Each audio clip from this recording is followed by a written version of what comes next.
सर्वप्रथम सर्वांना श्री स्वामी समर्थ. स्वामी महाराजांच्या कृपेने तुमच्या सर्व चांगल्या इच्छा पूर्ण होत ही स्वामींचरणी प्रार्थना करते आणि आजच्या व्हिडिओला सुरुवात करते. आपल्या कुटुंबावर, आपल्या घरादारावर, लेकरा बाळांवर आपल्या कुलदेवीचा, आपल्या कुलस्वामिनीचा कृपा आशीर्वाद, तिची छाया असणं खूप महत्त्वाचं असतं. जसा आपला पितृदेव आपल्यावर प्रसन्न असावा, प्रत्येकाला वाटतं आपले पितृदेव आपल्यावर कायम प्रसन्न राहावे, तशीच आपली कुलदेवी सुद्धा आपल्यावर कायम प्रसन्न असायला हवी. आणि आपली कुलदेवी प्रसन्न तेव्हाच होते जेव्हा आपण नित्य नियमाने तिची काही सेवा करतो. तोडकी मोडकी का होईना आपल्या माऊलीला आपली सेवा प्रसन्न करत असते. जेवढी होईल ना तेवढी सेवा आपल्या कुलदेवीच्या चरणी नक्की करत जा महिलांनो. घरातल्या कुलस्त्रीने, सौभाग्यवती स्त्रियांनी आपल्या कुलदेवीची सेवा करणं खूप गरजेचं असतं. काही वेळा घरात सर्व काही असतं, पैसा येतो, पण काय होतं, पाण्यासारखा पैसा निघून जातो. आरोग्य नीट राहत नाही, मुलाबाळांची प्रगती होत नाही. घरात मुलं मोठी असतील, लग्नकार्यात काही अडीअडचणी येत असतील, किंवा लग्न झाल्यानंतर संतान प्राप्ती होत नसेल, 5 वर्ष झाले, 10 वर्ष झाले, संतान प्राप्तीच होत नाही, आरोग्यच नीट राहत नाही. घरात वेगवेगळ्या अडीअडचणी येतात. मग मोठ्या माणसांना असो, मुलाबाळांना असो, मुलांना काही ना काही आरोग्य नीट राहत नाही. परगावी मुलं असतात, काही ना काही आई वडिलांना चिंता असते. पण आपली कुलदेवी जर आपल्यावर प्रसन्न असेल तर आपल्या घरात सुख, शांती, आनंद, आरोग्य, ऐश्वर्य भरभराटीला कशाला कमी कधीच राहत नाही. आपल्याला एक रक्षा कवच कायम मिळत राहतं आणि ती आपली कुलदेवीच देत असते. म्हणून महिलांनो, घरातली जी कुलस्त्री असते तिने आपल्या कुलदेवीची सेवा करणं खूप महत्त्वाचं असतं आणि प्रत्येक मंगळवारी आपल्या कुलदेवीची सेवा करायचीच असते. आता रेणुका देवी, तुळजाभवानीचा उपवास आपण मंगळवारी करतो. कोल्हापूरच्या महालक्ष्मीचा उपवास आपण शुक्रवारी करतो. आता ज्या महिलांना, म्हणजे तुम्ही जर उपवास करत असाल तर अतिशय उत्तम. ज्यांना उपवास जमत नसेल त्यांनी उपवास नाही केला तरीही चालेल. आपल्या माऊलीला आपली तोडकी मोडकी सेवासुद्धा कबूल आहे. प्रसन्न करते त्या माऊलीला आपली सेवा. म्हणून नाही उपवास केला तुम्ही, पण त्या कुलदेवीच्या चरणी आपण आनंदाने जर आपण थोडी का होईना सेवा जर दिली तर माऊली कायम आपल्या पाठीशी उभी राहते आणि तिचं इतकं रक्षा कवच आपल्याला मिळतं की आपल्याला कधीच मग भीती कसली उरत नाही.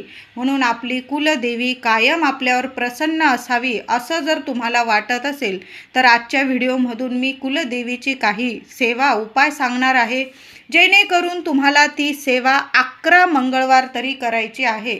बघा, कितीही अडचणीत असाल तुम्ही, कितीही तुम्हाला त्रास असेल, चिंता असेल, दुःख असेल, दारिद्र्य असेल घरात, पर तुमची कुलदेवी नक्कीच प्रसन्न होईल अशी सेवा आजच्या व्हिडिओमधून सांगणार आहे. व्हिडिओ शेवटपर्यंत बघा. चॅनलवर नवीन असाल कृपया चॅनलला नक्की सबस्क्राईब करा.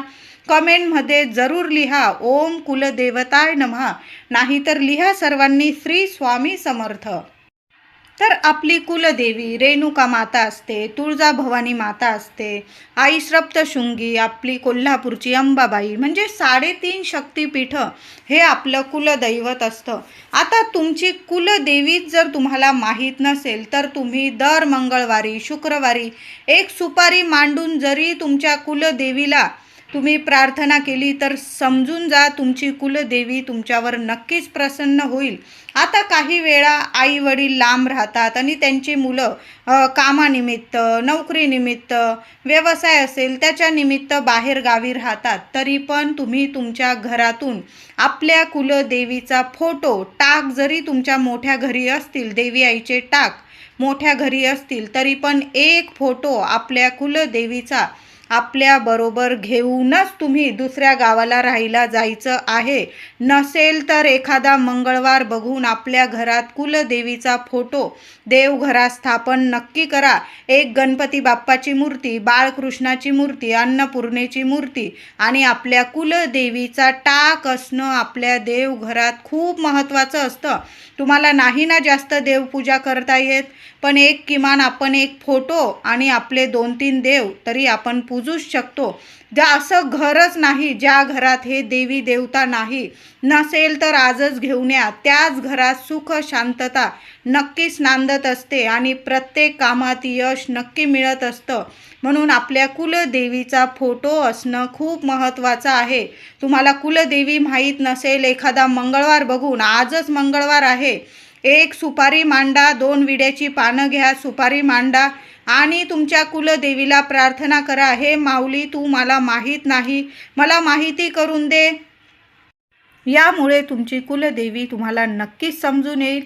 त्याचबरोबर आपल्या कुलदेवीची सेवा म्हणजे 2 वर्षातून आपल्या देवी आईच्या मूळ स्थानी जाऊन सहकुटुंब सहपरिवार तिचं दर्शन घेणं, तिची ओटी भरणं, तिचा मानपान करणं, तिला पूर्णावरणाचा गोडधोड नैवेद्य दाखवणं, हा मानपान खूप महत्त्वाचा असतो. म्हणून तुमच्या कुलदेवीचं मूळ स्थान जिथं असेल तिथं वर्षातून एकदा जाऊन तरी आपण सहकुटुंब सहपरिवार दर्शन नक्कीच घेत जा. आता काहींचं मूळ स्थान, देवी आईचं मूळ स्थान खूप लांब असतं. किमान आपण 5 वर्षातून त्या देवी आईच्या दर्शनाला नक्की जाऊ शकतो. 5 वर्षातून का होईना नक्की जात जा. आणि चैत्र नवरात्री, अश्विन नवरात्रीला महिलांनो 101 रुपये का होईना आपल्या कुलदेवीच्या साडी चोळीच्या तिच्या नावाने बाजूला काढून ठेवायचे. देवघरात एखादं पाकिट तयार करा किंवा एखादं कपड्यात बांधून ठेवले तुम्ही, तिची आठवण करून तिच्या साडी चोळीचे पैसे तुम्ही बाजूला नक्कीच काढून ठेवत जा. आणि जेव्हा तुम्ही देवी आईच्या दर्शनाला जाल ते सर्व पैसे बरोबर घेऊन जायचे, त्यात अजून पैसे टाकायचे आणि तिथं देवी आईची संपूर्ण साज शृंगार, साडी चोळी, संपूर्ण ओटी घ्यायची आणि आईचा सर्व मानपान तिथं नक्की करायचा. म्हणून 2 वर्षातून आपल्या कुलदेवीच्या दर्शनाला नक्की जात जा. नाही जमलं 5 वर्षातून तरी नक्कीच जा. आणि थोडेसे पैसे आपल्या कुलदेवीच्या म्हणजे आपण भाग बांधणी करतो आहे तिची, याचा अर्थ असा होतो तिची आपण नित्य सेवा करतो, तिची आठवण काढतो, ती पण मग कायम आपल्याला एक रक्षण कवच नक्कीच देत असते. तर आता दर मंगळवारी आपल्या कुलदेवीची कोणती सेवा करायची, तर दर मंगळवारी आपल्या देवी आईच्या सेवेत 1 माळ नवार्णव मंत्र तुम्हाला म्हणायचा आहे, 1 वेळा श्री सूक्त पठण करायचं आहे आणि 1 वेळा कुंजिका स्तोत्र पठण करायचं आहे. महिलांनो ही सेवा नक्की करायला सुरुवात करा. तुमच्या घरात कितीही अडचणी असेल, मुलाबाळांच्या काही अडचणी असेल, तुमच्या पतीविषयी अडचणी असेल, तुमच्याविषयी अडचणी असेल, शारीरिक असो मानसिक असो, कितीही अडीअडचणीत असाल, जगातलं कितीही मोठं संकट तुमच्यावर असेल तर आपल्या कुलदेवीची सेवा करायला नक्की सुरुवात करा. तुम्हाला रोज नाही जमत ना, मग मंगळवारी तरी 1 माळ नवार्णव मंत्राची झालीच पाहिजे. आपण नित्य सेवा आपल्या स्वामींची तर करतो, त्यात 1 माळ नवार्णव मंत्राची घ्या, 1 वेळा श्री सूक्त पठण करा आणि 1 वेळा कुंजिका स्तोत्र. ही सेवा करून तर बघा, तुमच्या आयुष्यात इतके सोन्यासारखे बदल तुम्हाला नक्कीच दिसून येतील. तुम्हीच मला कमेंट करून सांगाल की ताई आमच्या आयुष्याचं नक्कीच सोनं झालेलं आहे. तर ही सेवा करायला सुरुवात तर करा तुम्ही. दर मंगळवारी ही सेवा करा. सकाळी जमलं अगदी रात्रीच्या 9-10 वाजेपर्यंत जरी केली ना, माझ्या काही महिला असतील ऑफिसला जातात, नाही मिळत सकाळी वेळ, तर रात्री झोपायच्या आधी म्हणजे जेवणाच्या आधी तुम्ही बाहेरून आला ऑफिसवरून की हातपाय धुवून घ्या स्वच्छ आणि आपल्या देवघरात एक तुपाचा दिवा लावायचा, अगरबत्ती लावायची, धूप दीप लावून शांत चित्ताने बसायचं आणि ही छोटीशी सेवा दर मंगळवारी देत जा माऊलीच्या चरणी. बघा आयुष्यात इतके चमत्कारिक बदल व्हायला लागतील की किती मोठ्या मोठ्या अडचणीतून तुम्हाला मार्ग मिळायला लागेल. काहींना प्रॉपर्टीचं टेन्शन असतं, काहींना घरदार होत नाही, काहींना पैशांविषयी म्हणजे पैसा येत नाही, घरात लक्ष्मी स्थिर राहत नाही. बऱ्याच घरांमध्ये ह्या अडचणी खूप दिसून येतात. घरात पैसाच टिकत नाही, पैशांमुळे बरेचसे प्रॉब्लेम निर्माण होतात. आपली लक्ष्मी आपल्या घरात स्थिर राहावी यासाठी आपली कुलदेवी आपल्यावर प्रसन्न असणं खूप महत्त्वाचं आहे.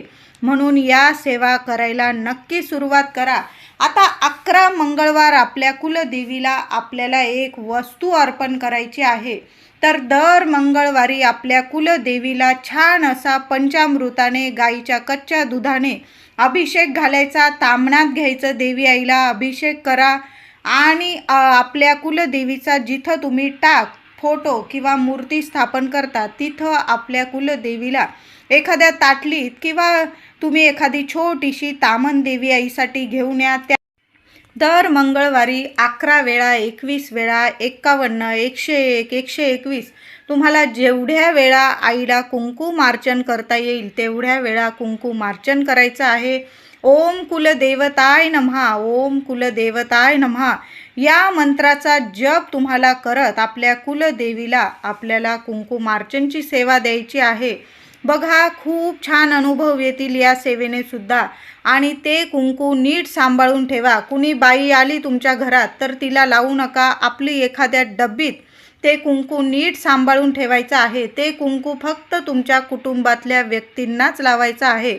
तुम्ही मुलांना लावू शकता. पतिदेव बाहेर ऑफिसला जात असेल, कपाली तिलक करा आणि मग बाहेर पाठवा त्यांना. बघा, तुम्ही ऑफिसला जात असाल, बाहेर काही कामानिमित्त जात असाल, आंघोळीनंतर रोज ते कुंकू नित्य नियमाने आपल्या कुलदेवीचं स्मरण करायचं, प्रार्थना करायची, मला प्रत्येक कामात यश मिळू दे आई, आणि ते कुंकू आपल्या मस्तकी लावायचं आणि मग बाहेर जात जा. बघा महिलांनो, या कुंकुमार्चनच्या सेवेने सुद्धा आपली कुलदेवी खूप प्रसन्न होते. त्याचबरोबर दर मंगळवारी आपला जो कलश असतो, जेव्हा पण आपल्या घरादारावर संकट येतं, अचानक ते संकट आपली कुलस्वामिनी स्वतःवर घेत असते. म्हणून आपल्या देवघरात आपल्या कुलदेवीच्या नावाने एक मंगल कलशाची स्थापना झालीच पाहिजे. नसेल मंगल कलश, स्थापन करा महिलांनो.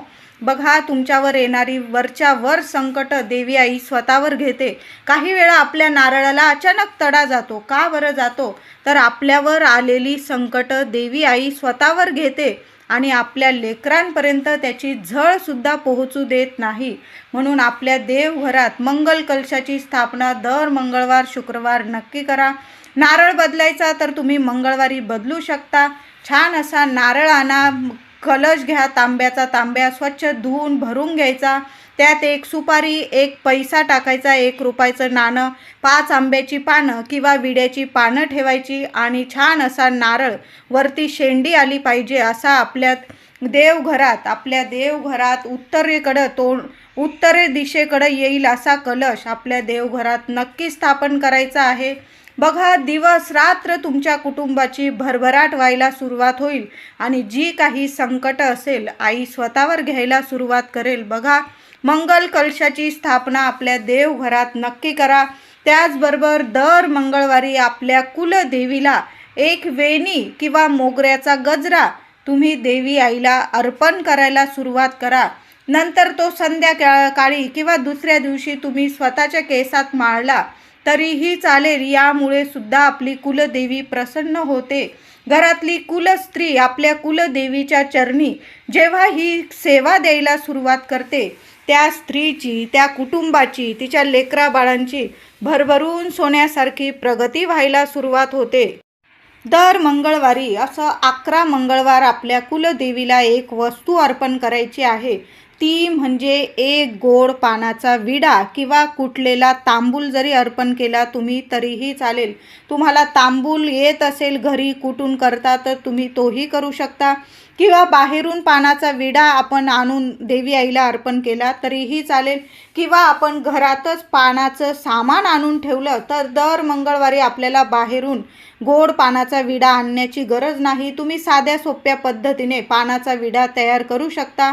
छान असं हिरवागार ताजं पान घ्यायचं, धुवून स्वच्छ पुसून घ्यायचं, त्याला थोडासा चुना लावायचा, कात लावायचा, त्यावर थोडंसं गुलकंद, बडीशेप, सुपारीचा तुकडा, त्रुटी फुटी असेल तुमच्याकडं बडीशेप ठेवा, 2 हिरवी वेलची ठेवा, 2 लवंग ठेवा. असा साधा सोपा पानाचा विडा तयार करा आणि 1 लवंग खोचून तो पानाचा विडा बंद करायचा आहे. देवी आईसमोर एखादी वाटी ठेवा, हातात पानाचा विडा घ्यायचा आहे. उजव्या हातात तुमची जी इच्छा असेल आईच्या चरणी बोलून दाखवा, आईला प्रार्थना करा, आई माझी ही इच्छा पूर्ण कर. मी 11 मंगळवार तुला हा पानाचा विडा अर्पण करत आहे. माझी सेवा कबूल करून घे. माझी प्रत्येक इच्छा पूर्ण कर. माझ्या अडचणींवर मार्ग दाखव आई तूच. तुझ्याशिवाय मला कुणीच नाही. असं बोलून तो पानाचा विडा तुमच्या कुलदेवीच्या चरणी तुम्हाला अर्पण करायचा आहे.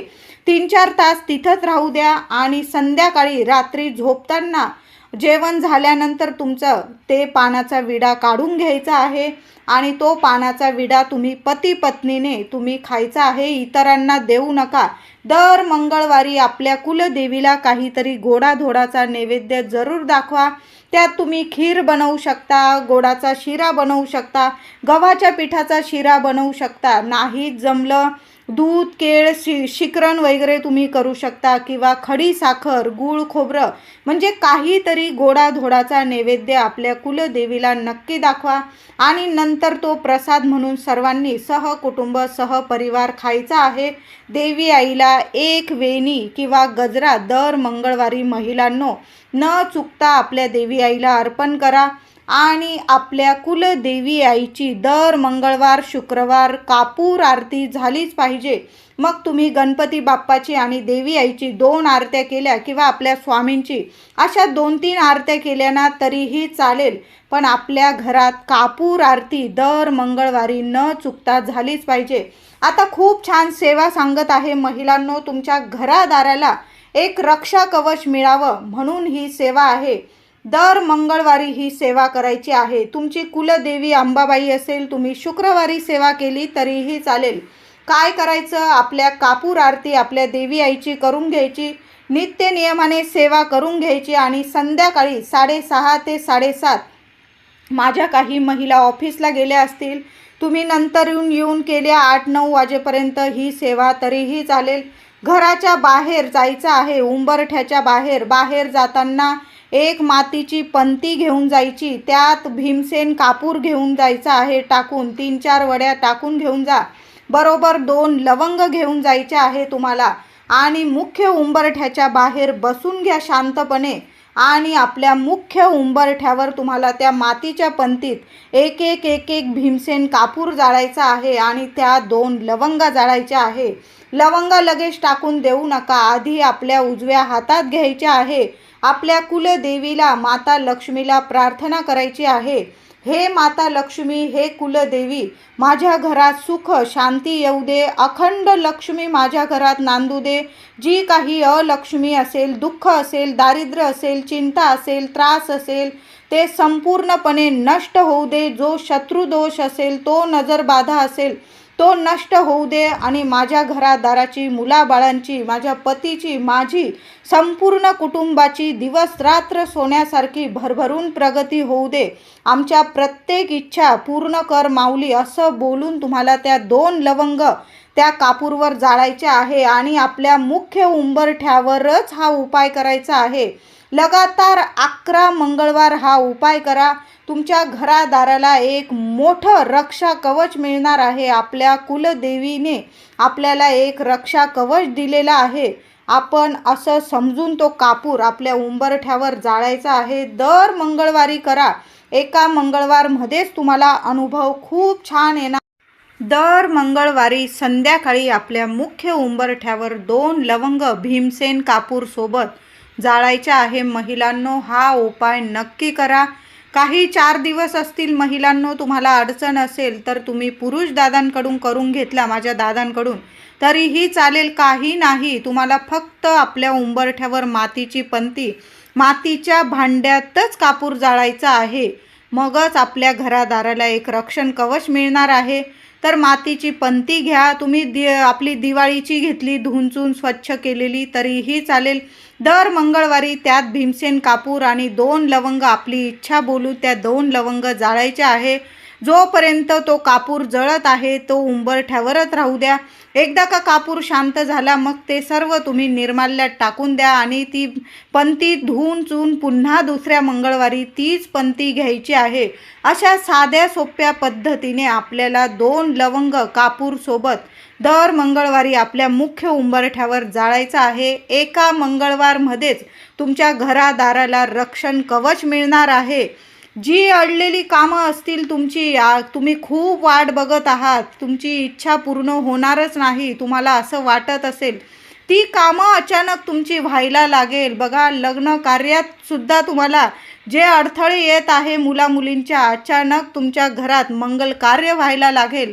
मुलाबाळांची इतकी प्रगती व्हायला लागेल की तुम्हालाच जरासं चमत्कार वाटायला लागेल. तुमच्या मुलांना नोकरीत हवं तसं यश मिळायला लागेल, अभ्यासात यश मिळायला लागेल. तुमची मुलं तुमची ऐकत नसतील, ती सुद्धा चांगली वठणीवर येतील. असा सुंदर उपाय आहे. मुलाबाळांना नजरबाधा होते, मग मुलं चिडचिड करतात, आईवडिलांशी उद्धटपणे बोलतात, आपलं ऐकत नाही. तर असा उपाय नक्की करा. आपल्या